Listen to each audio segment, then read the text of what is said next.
Welcome students to the next episode of this. ये जो questions है अब जो हम डिस्कस कर रहे हैं बहुत ही इम्पॉर्टेंट है वो स्टूडेंट्स के लिए जो सेकेंड सेशन में फिर एक बार अपनी जो अपनी एस्पिरेशंस है उसको ट्राई करने के लिए, और वो स्टूडेंट्स के लिए भी बहुत ज़्यादा इम्पॉर्टेंट है जो अब जेई एडवांस डायरेक्टली प्रिपेयर करने वाले हैं। तो ये दोनों के लिए भी बहुत ज़्यादा इम्पॉर्टेंट है।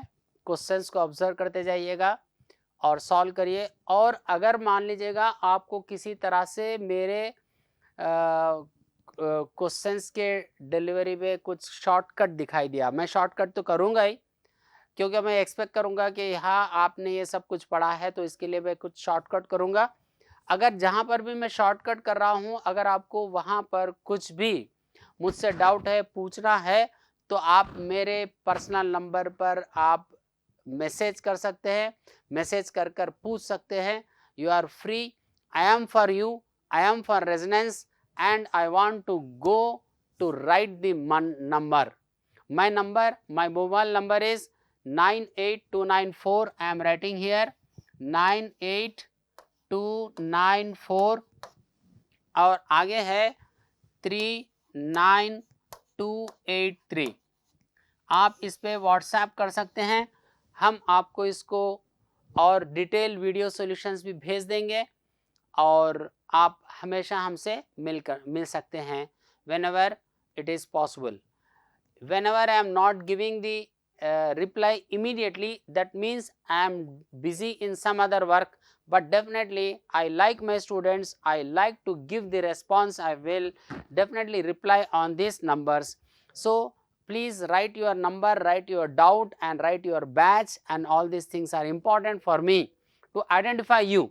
चलिए अब यहाँ पर चलेंगे। इस क्वेश्चन में क्या है, ये एक क्वेश्चन है जहाँ पर आपको ये दिखते ही समझ में आ जाना चाहिए ये कौन सा क्वेश्चन होगा। डेफिनेट इंटीग्रेशन, वेरिएबल कांस्टेंट नहीं है। जहाँ वेरिएबल कांस्टेंट नहीं है वहाँ पर हम देख सकते हैं ये जो फॉर्मूला है ये इसका यूज़ करना होगा, लिबनिट्ज़ थ्योरम। हम यहाँ पर डिफरेंशिएशन करें तो उसका मतलब है डिफरेंशिएशन अंडर इंटीग्रल साइन, ये कॉन्सेप्ट लगेगा। और ये सवाल में पूछा क्या है, this has been asked to find the range. Range find out करने के लिए हम इसकी मैक्सिमम मिनिमम वैल्यू भी निकालेंगे। Therefore I will say it is from maximum minimum. देखिए ये चैप्टर का ये क्वेश्चन को हमने डेफिनेट इंटीग्रल में रखा है, लेकिन आप देख सकते हैं ये क्वेश्चन को इवॉल्वेट करने के लिए maximum minima application of derivatives का भी यूज़ होगा। और फंक्शन कैसे बनेगा, क्यूबिक बनेगा, या all these things you have to know. All these things we will teach you, we are teaching you in the basics, in the quadratic, from beginning, from fundamentals to the end point up to area of the triangle, area of the curve. आइए चलिएगा इस question का range निकालने के लिए ये function की maximum क्या है, मिनिमम क्या है, वैल्यू निकालना होगा। मैक्सिमम या मिनिमम निकालने के लिए हम देख सकते हैं, या कोई डायरेक्ट साइन एक्स नहीं है, साइन एक्स अगर होता तो मिनिमम -1 मैक्सिमम +1 हो जाता। ये है एक एक्सप्रेशन जहां पर ये लिमिट्स है और यहां पर हम इसकी मैक्सिमम या मिनिमम निकालने के लिए डेरिवेटिव का यूज करेंगे। डेरिवेटिव होना चाहिए। हम यहां पर डिफरेंशिएशन करेंगे, f' निकालेंगे। कैसे निकालेंगे f'? अपर लिमिट का डेरिवेटिव x का डेरिवेटिव यहाँ पर आ जाएगा 1, और ये यहाँ पर जो भी एक्सप्रेशन है इसमें हम लिखेंगे x और ये बनेगा x², ये -9x + 20 हो गया है। और लोअर लिमिट 0 है, -0 इंटू समथिंग, ये 0 बन गया है, ये बन गया है आपका f'। अब ये f' के हम फैक्टर्स निकाल सकते हैं। यस, ये एक क्वाड्रेटिक एक्सप्रेशन है, इसके factors x - 4, x - 5. So I can say, I will write this one with this color.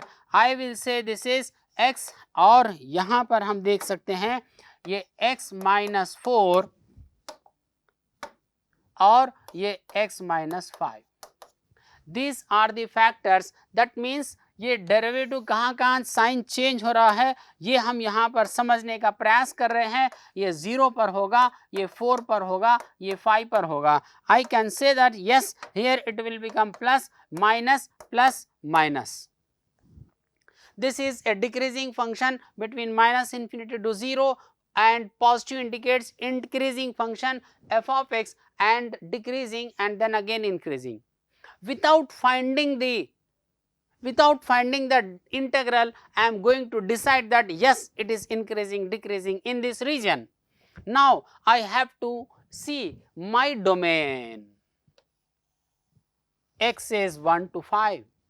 कोई बात नहीं, हम 1 से 5 के बारे में भी देख लेंगे. हमें 1 पर ये पॉजिटिव मिल रहा है, 1 पर इंक्रीजिंग दिखाई दे रहा है, और यहाँ पर 5 पर हमको क्या दिखाई दे रहा है, ये डिक्रीजिंग फिर इंक्रीजिंग है. यानी 5 is the point of minima. First derivative अगर मान लीजिएगा यहाँ पर है तो ये पॉइंट ऑफ मिनिमा, और हम यहाँ पर देख सकते हैं ये पॉइंट ऑफ मैक्सिमा होगा, और यहाँ पर बाउंड्री पॉइंट है, ये बाउंड्री पॉइंट पर भी हम यहाँ पर निकालेंगे x इज इक्वल टू 1 पर what is the value of this function, हम ये इवॉल्वेट करेंगे. चलिए आइए ये इवॉल्वेट करने के लिए हम अगले पन्ने पर चल रहे हैं. यहाँ पर हम देख सकते हैं ये हमारा f ऑफ x है, ये इंटीग्रेट करना होगा, ये 0 to x है, this is become x cube. I want to go to back page.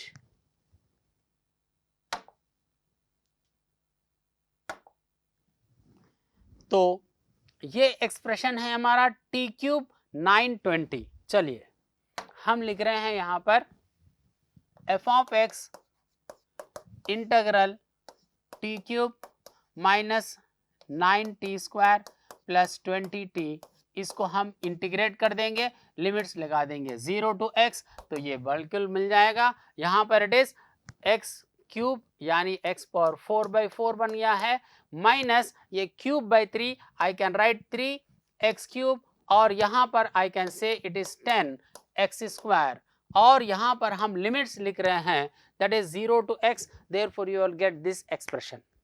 It is very simple now. Now अब हमें क्या देखना होगा, ये फंक्शन की वैल्यू कहाँ कहाँ पर देखना होगा. तो हम देख सकते हैं ये फंक्शन की वैल्यू हमको यहाँ पर देखना है.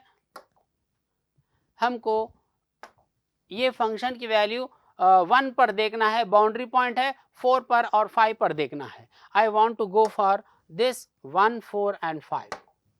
So I will write here it is what is your f of 1.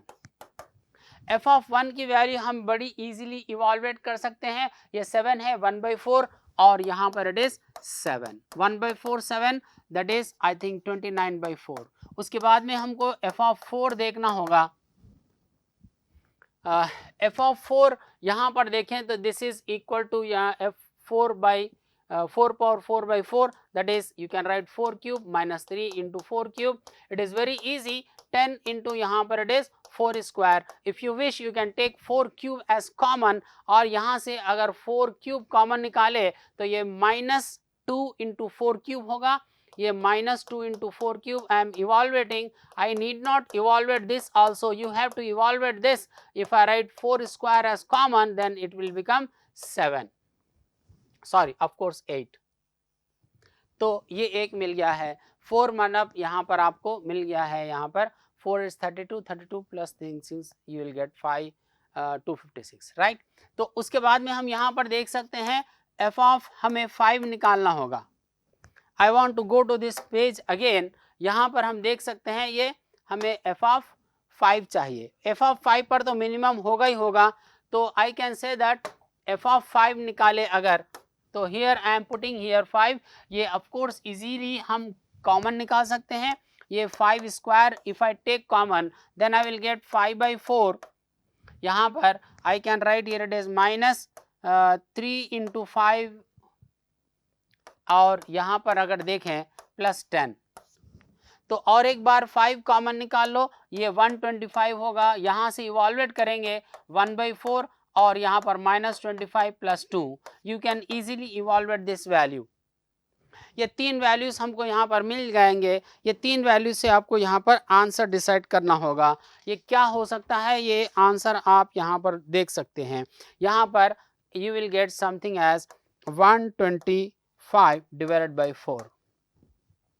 अब ये तीनों वैल्यूज आपको मिल गए हैं। 29/4 एक वैल्यू है और एक वैल्यू यहाँ पर आपको मिल रहा है, that is something 4 8 you will get something value f of 4 you will get this is 4 8 32.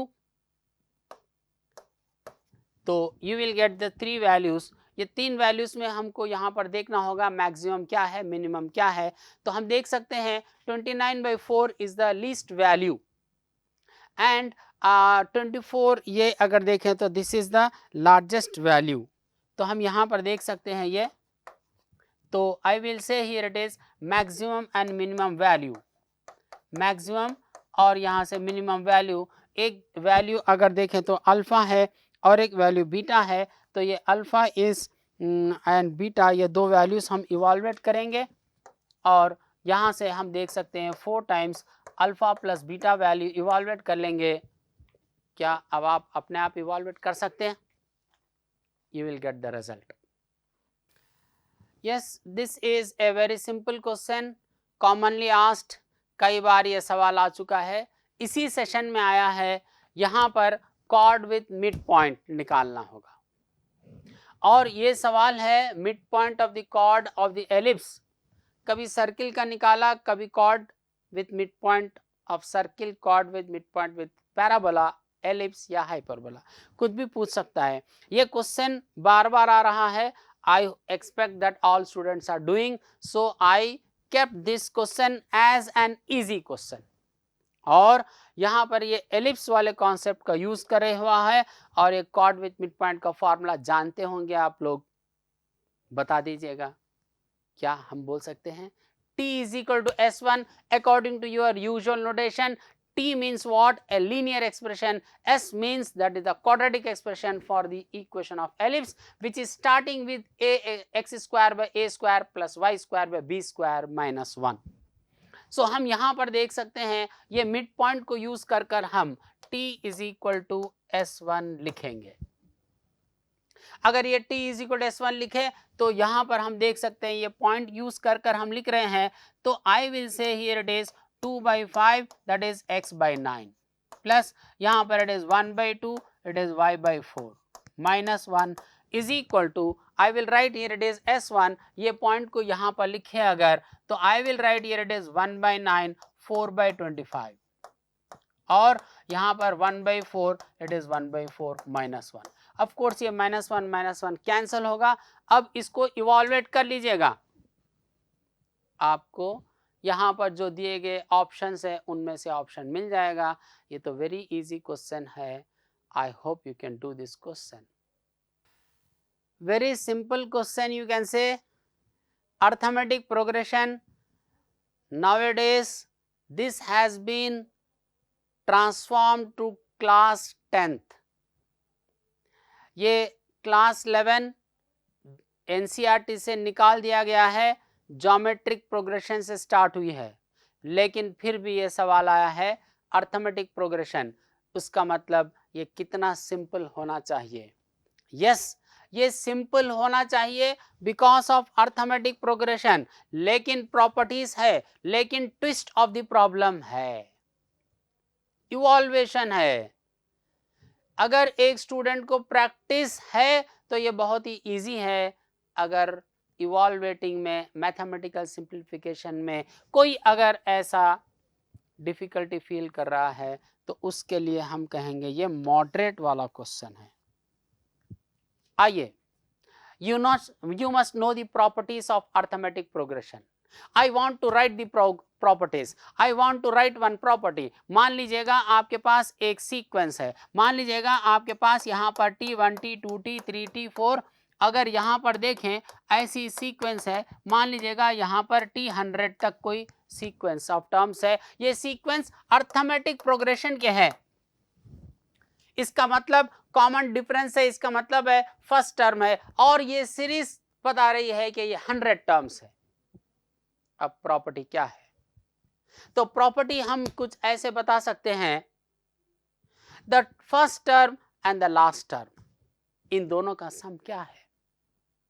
देखिएगा, ये जो प्रॉपर्टी है ये based on A mathematician. He was a young child, younger than you. He was a student of school, primary school. Once a teacher, his teacher told the whole class to add the numbers and get the sum, thinking that this sum will take time. Students will be engaged in evaluating that, but that student has used some property, he has make use of his brain and then get this property. That is a property we are going to learn. So what is that property? That property is that अगर यहाँ पर ये पहला और last का term है, इन दोनों का सम निकाले T1 प्लस T100 और यहाँ पर T2 और T99 का सम निकाले तो क्या होगा? तो T1 प्लस T100 का जो सम है वही सम T2 और T99 का सम होगा, वही T3 T98 का सम होगा. यहाँ पर हम इस प्रॉपर्टी का यूज करने वाले हैं. आगे आगे चलकर अब हम ये प्रॉपर्टी का यूज करेंगे और ये क्वेश्चन देखिएगा, ये क्वेश्चन के जो टर्मिनोलॉजीज है यहाँ पर A1, A2, A3, A2024 है. This is the year 2025 we have entered. Now this is the 2024. चलिए, ये किस तरह के टर्म्स है उसको ऑब्जर्व करें तो हम यहाँ पर देख सकते हैं ये ब्रैकेट में कुछ टर्म्स हैं A1, A10, A15 और यहाँ पर इट इज A2020 और यहाँ पर ब्रैकेट के बाहर जो है A1 एक अलग है और एक A2024 है. I want to regroup this terms. कैसे रीग्रुप करेंगे? हम यहाँ पर देख सकते हैं जैसा ये प्रॉपर्टी हम देख रहे हैं ऐसी और एक प्रॉपर्टी भी हम बना सकते हैं. मान लीजिएगा यहाँ पर आपके पास T2 है और यहाँ पर अगर आपके पास यहाँ पर T97 है या T98 है या T3 है तो आई कैन से T3 plus T97 will also be equal to T1 plus T100. कुछ इस तरह की प्रॉपर्टी यहां पर भी यूज हो रही है. अगर आप इस टर्म्स को रीअरेंज करेंगे तो कैसे रीअरेंज करेंगे जरा ऑब्जर्व करके देखें. तो पहले तो हम A1 और A2024 को ले लेंगे, एक ब्रैकेट में लिखेंगे A1 to A2024 और अब यहाँ पर ये जो ब्रैकेट में है इसको देखें, ये 5 है 10 है. यहाँ पर डिफरेंस अगर देखें तो 5 का चल रहा है और लास्ट में यहाँ पर है 2020. I want to write these two terms as one group A1, A5 and A2020. और इसी तरह से हम यहाँ पर देखें A10 है और A क्या होगा तो यहाँ पर हम देख के पहचान सकते हैं डिफरेंस 5 का चल रहा है. 5, 10, 15 तो लास्ट में क्या होगा? यहाँ पर तो 2020 है तो I will say the last one will become A2015. If you get this, now you can easily rearrange the terms. You can say now it is A10. और देखिएगा जब 5 से 10 बना यहाँ पर 2020 से 2015 बना तो मतलब घट रहा है एक. Is it reduced by 1? Is it reduced by 2? No, I will say it is reduced by 5. तो यहाँ पर it will become what? ये 5 reduce कर दीजिएगा 2010. Like this you will get the terms. How many such terms are there? You have to count and then you will get some such brackets. I want to count this. In order to count this, what I will do? Now we have to see here how many such terms we are going to get. तो I will write here it is. यहाँ पर 5 है, फिर 10 है, फिर 15 है. Then I can say it will be 20 I am writing the suffixes here, then I am getting here it is last में 20 उससे पहले 2015 और उससे पहले 2010. तो I want to count here how many groups I am going to get. Then easily I can say that this is 5 into 1, 5 into 2, 5 into 3, 5 into 4. Then if I write here it is, you will get here it is 5 into it is 404. So ये 404 terms है, इसके अगर groups बनाए तो it will become 202 terms. So I can say here it is 202 terms. So I am getting here it is A1 plus A2025, उसके बाद में A5 plus A2020 और इनटू यहाँ पर हमको मिल रहे हैं that is 202 terms. Now I can say that by using the property, ये प्रॉपर्टी के हिसाब से ये जो सम है, ये सम है, ये सम है, सब बराबर होना ही चाहिए. और यहाँ पर और आगे देखें तो ये सब का सम की वैल्यू इतनी गिवन है. तो ऐसे कितने टर्म्स बन रहे हैं? तो आई कैन से 202 टर्म्स बन रहे हैं. तो अगर ये 202 टर्म्स बन रहे हैं, this number is becoming equal to 2223. So I will write 2233. Yes. अब हम इसको इवॉल्वेट कर लेंगे. अगर यहाँ पर देखें तो इसको इवॉल्वेट करने के लिए हम यहाँ पर A1 प्लस A2025 की वैल्यू बड़ी आसानी से निकाल सकते हैं, क्योंकि इसकी वैल्यू भी फिर इसके बराबर ही होगी. देन यहाँ पर इन दोनों का सम I can say that yes, this is also the same thing, and ये 24 है. Then you can say that you will get here it is 203 into A1 plus A2024.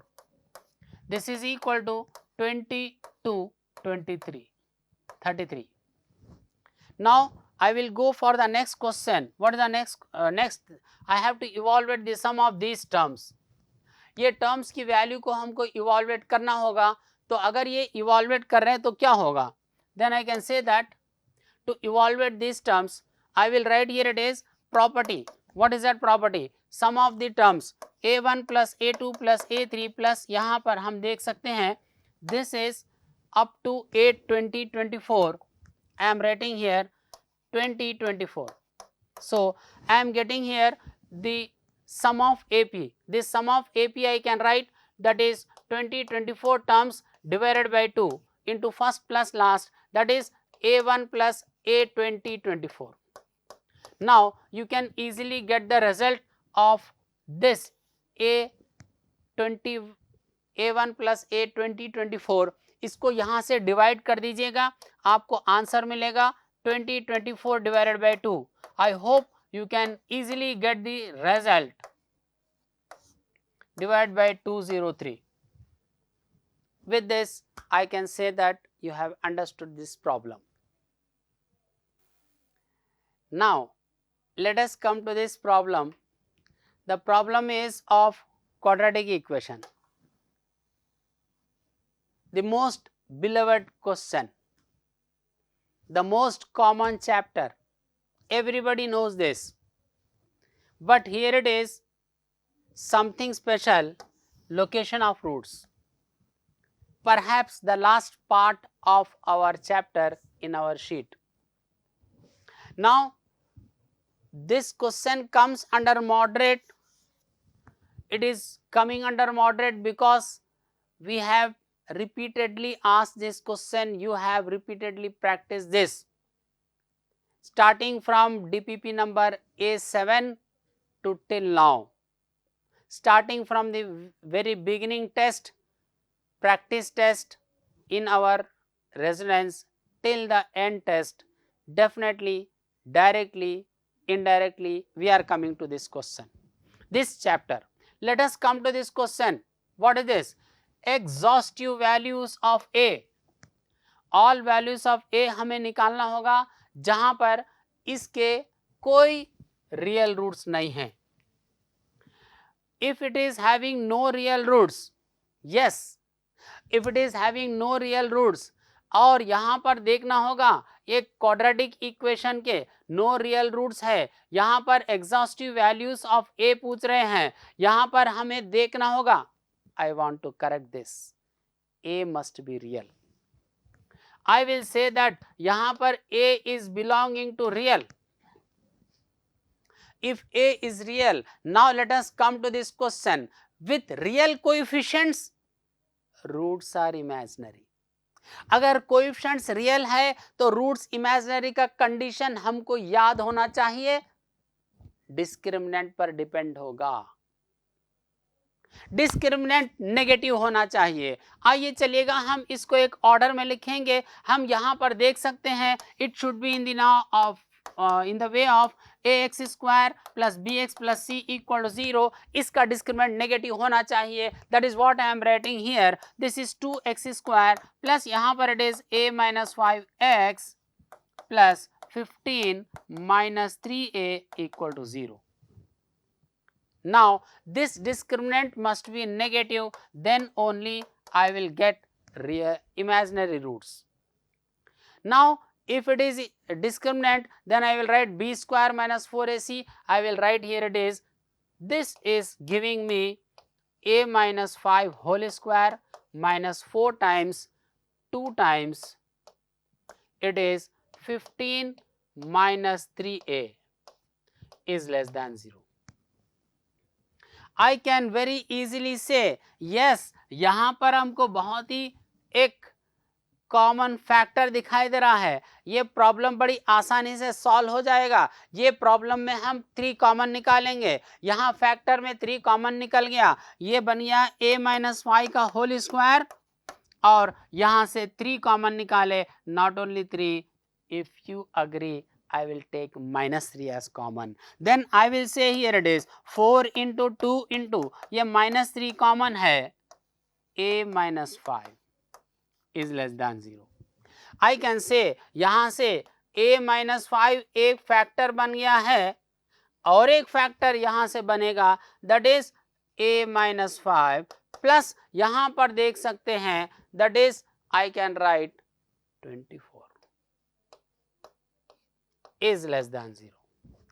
Now it is very clear that you will get the two values, that is you will get here it is 19 minus 19 less than a less than 5. Now you can easily say yes, the values of alpha and beta minus 19 and 5, we have to find the value of 4 alpha plus beta.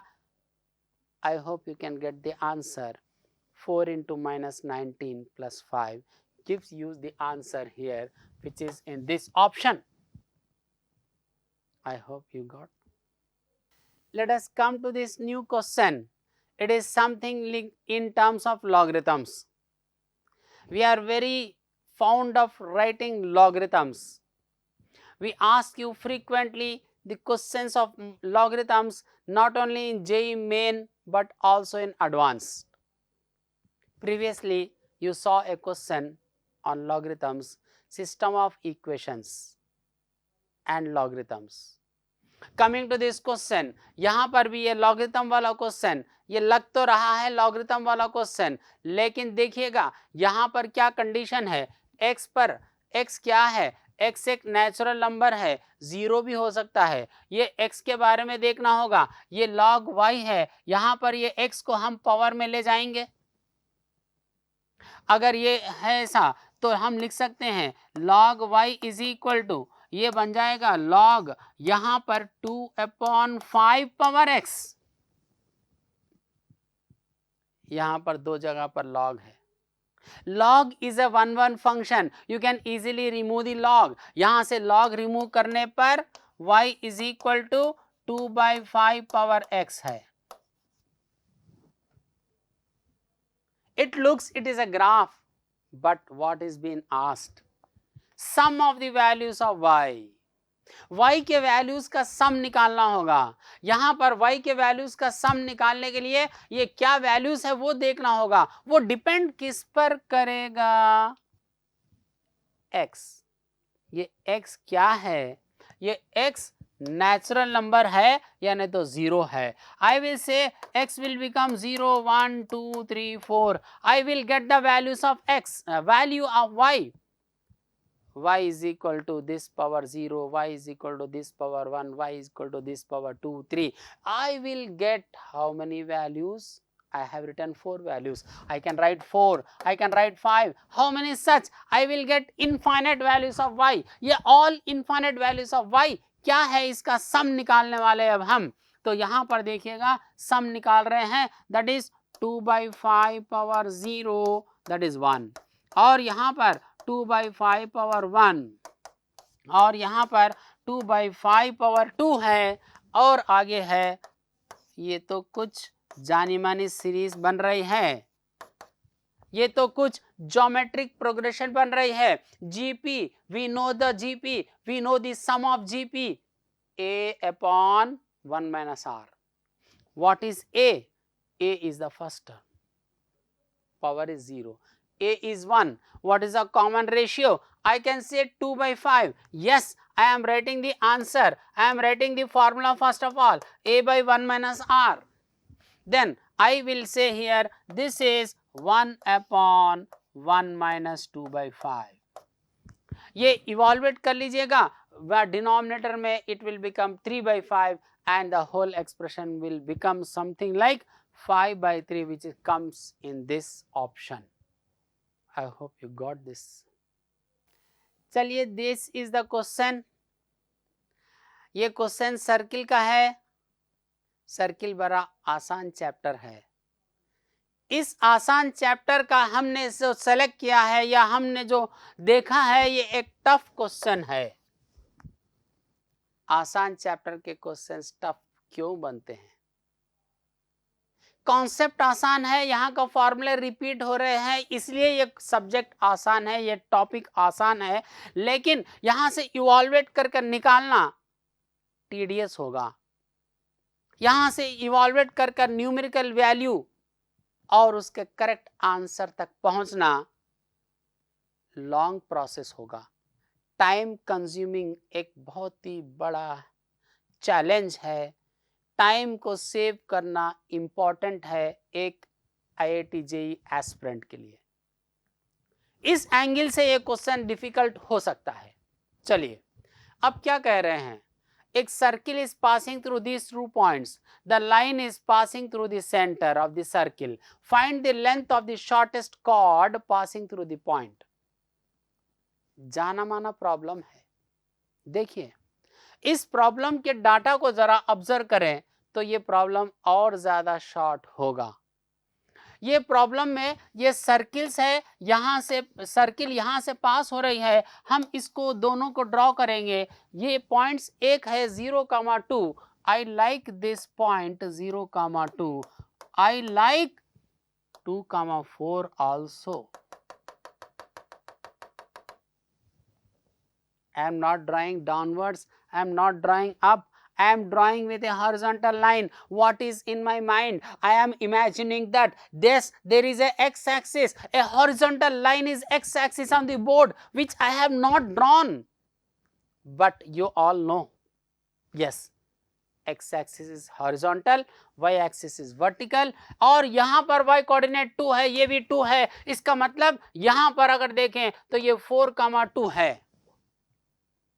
ये line का equation तो मिल गया होगा आपको। ये line का equation समझ में आना चाहिए। यहाँ का y कोऑर्डिनेट और यहाँ का y कोऑर्डिनेट देखकर हम कहेंगे ये लाइन है y इज इक्वल टू 2 वाली लाइन। अब ये दूसरी लाइन है, कहाँ से पास हो रही है? ये line is passes through centre of the circle. Centre यहीं कहीं होगा। अब ये लाइन को हमको ड्रॉ करना होगा। ये लाइन हम ड्रॉ कर रहे हैं, ये पता नहीं ये कैसी लाइन होगी, लेकिन कुछ ना कुछ लाइन होगी। इसका x इंटरसेप्ट y इंटरसेप्ट मिल जाएगा। हम उसमें इंटरेस्टेड कम है, हम ये सर्किल के सेंटर में इंटरेस्टेड है। मान लीजिएगा यहाँ पर ये लाइन है, यहां से पास कर रही है, ये इसका सेंटर है। अब क्या करना होगा, हम यहां पर कुछ प्रॉपर्टी लगाएंगे। वी नो, ये 9th क्लास से पढ़ते हुए आ रहे हैं, एक सर्किल है, एक कॉर्ड है, सेंटर से परपेंडिकुलर ड्रॉप करे तो वो कॉर्ड का मिड पॉइंट होगा। यही कॉन्सेप्ट हम यहां पर यूज करेंगे। ये पॉइंट को ए और ये पॉइंट को बी अगर लिखे तो ये ए बी का एक मिड पॉइंट होगा। मान लीजिएगा ये मिड पॉइंट है, यहां से हम अगर ड्रॉप करें, यहां से अगर हम इससे एक ऐसा ड्रॉप करें, ये परपेंडिकुलर होगा, ये सेंटर से पास होगा, इसका यूज होगा। ये स्लोप का यूज करेंगे, ये लाइन का यूज करेंगे, वहां से हमको सेंटर मिलेगा। यहां से हम सेंटर के कोऑर्डिनेट्स निकालेंगे। पहला हमें चाहिए m, m is the mid point. क्या है ये पॉइंट मालूम है, तो हम m वाले पॉइंट को लिखेंगे। यहां से यहां पर दिखाई देगा 2, 2 is the mid point. What is the slope of the line AB? Slope of the line AB is nothing but horizontal line, y equal to 2, slope is 0. Then I want to write the equation of line, this line MC. What is that line? Yes, अगर horizontal line का slope 0 है, vertical line का slope undefined होगा। ये equation of this line तो हम लिख ही सकते हैं। m के कोऑर्डिनेट को देखकर लिखेंगे। m का x कोऑर्डिनेट दिखाई दे रहा है, m का x कोऑर्डिनेट 2 है, तो I will say x is equal two is this line. ये CM वाली जो लाइन है, इसका इक्वेशन हम देख रहे हैं, ये x इक्वल टू 2। अब हम ये C के कोऑर्डिनेट्स निकाल सकते हैं। सॉल्व कर लीजिएगा। C वाली लाइन है, C से पास होने वाली लाइन है, और ये भी लाइन हमको मिल गई है। हम यहाँ पर इसको सॉल्व कर रहे हैं। सॉल्व करने पर सेंटर के कोऑर्डिनेट्स x कोऑर्डिनेट 2 मिला, यहाँ पर पुट करेंगे 2, ये हो गया 12, ये हो गया -12, ये हो गया है -6। y coordinate is -6, right. तो -6 एक बार क्रॉस चेक कर ले, यस ये हो गया है। अब हमें निकालना क्या है, find the length of the shortest cord passing through the point 1, 2। अरे ये 1, 2 कहां पर है? ओ 1, 2 भी तो यहीं पर है। ये 1, 2, find the length of the shortest cord passing through the 1, 2। ये 1, 2 पॉइंट कहां पर होगा? यहीं पर होगा। अब ये पॉइंट, ये डायग्राम को क्लमजी नहीं बनाएंगे, हम जरा अलग से डायग्राम बना लेंगे। चलिए कोई बात नहीं, 1, 2 भी एक पॉइंट है, यहाँ पर है 1, 2। ये पॉइंट को मान लीजिएगा P। यहाँ से एक शॉर्टेस्ट कॉर्ड ड्रॉ करना होगा। ये सेंटर के कोऑर्डिनेट्स तो मिल ही गए हैं, अब शॉर्टेस्ट कॉर्ड कैसे होगा? Shortest chord perpendicular to the line joining the centre होगा। तो ये पॉइंट P के कोऑर्डिनेट्स हमको मिल गए हैं, ये P के कोऑर्डिनेट्स हमको यहाँ पर 1, 2 मिला है। अब हमें length of the shortest chord निकालना होगा, तो हम कहेंगे ये कॉर्ड का लेंथ हमें चाहिए। ये कॉर्ड मान लीजिएगा, हम ये पॉइंट P को लिखे, और यहाँ पर अगर मान लीजिएगा R और S इसके कॉर्ड है। हम इसको निकालने से पहले ये डिस्टेंस CP निकालेंगे। CP हमको दिखाई दे रहा है, यहाँ से हम लिख रहे हैं CP distance that is equal to root of, यहाँ से मिल रहा है 1 और यहाँ से मिल रहा है 65। आइए चलिएगा, CP मिल गया है √65। अब रेडियस निकालना है, और यहाँ से हमको ये रेडियस निकालने पर PS मिलेगा, double the PS will get the answer. आइए चलिएगा, हम यहाँ पर इसको निकालने के लिए इसका यूज करेंगे। ये भी तो रेडियस है, नॉट ओनली दैट, ये भी तो रेडियस है। हो, आपको ये समझ में तो आ जाना चाहिए कि ये CM का डिस्टेंस मिला है कि नहीं मिला है। यस, हमको तो समझ में आ गया है। ये M वाला पॉइंट हमको दिखाई दे रहा है 2, 2, ये 6 और ये दिखाई दे रहा है, तो हमको 8 दिखाई दिया है। और यहां से यहां तक डिस्टेंस 4 है, तो ये 2 है, तो रेडियस मिल गया है। ये राइट एंगल ट्राइंगल से मिला है। Yes, radius is equal to under root of, यहाँ पर 8 और 4, 64 plus 4, 64 plus 4, 68 is the radius of the circle. I can use this here. ये रेडियस हमको मिल गया है √68. ये पिक्चर से निकालो या ये पिक्चर से निकालो, रेडियस तो रेडियस ही है. तो ये √68 का यूज करेंगे और हम यहां पर PS निकालेंगे. चलिए आइएगा, हम यहां पर अगर लिखें तो PS का square is equal to R square minus CP का square.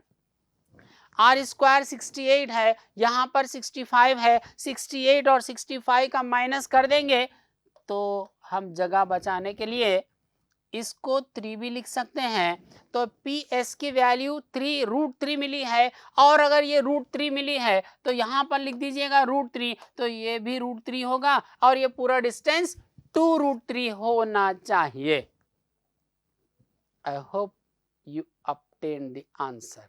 You understood the solution.